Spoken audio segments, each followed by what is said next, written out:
I was listening to one of the many people who had gathered at the funeral site where the last rites of this boy were being conducted, and some of these people were, I don't know, they seem to be talking in a very fundamentalist, fascist way. They said, there was a Hindu boy that has been killed. Now, we do not know, perhaps the identity of the boy who has stabbed this boy has not been revealed, but I am at this point in time assuming that the other boy is Muslim, the boy who has stabbed this boy from class 10.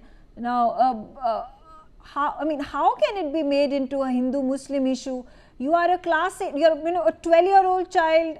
This is a dealing with a 12-year-old and a 15-year-old.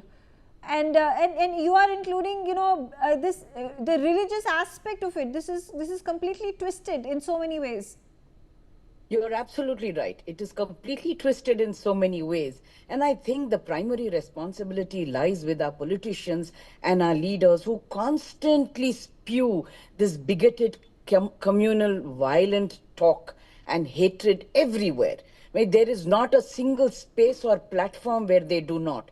But that said, I think we will also have to come back to what is these values and morals being taught to us by our family.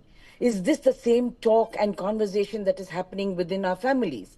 Because then we are reiterating what the politicians are talking for the sake of votes or to put somebody down. So the family atmosphere is something that we need to question and ask, what is it that you are doing or not doing correct?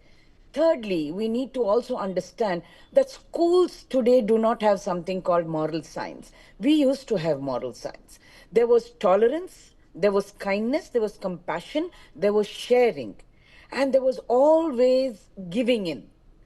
I mean, in this whole race of competition, cutthroat competition, we are talking about everything under the sun except moral science. And that is the tragedy of our educational system. Irrespective of what we might talk about Vikasit Bharat, there is no Vikasit Bharat without a Vikasit individual. If I am not able to bring up a child who can think and love and remember what his or her duties are and respect for another human being and another classmate, how can my country be great? So the problem is again with the teachers also. Do they also have this kind of talk? That's a question we need to ask. We know schools across India have this very, very deep divide of Hindus, Muslims, and Christians.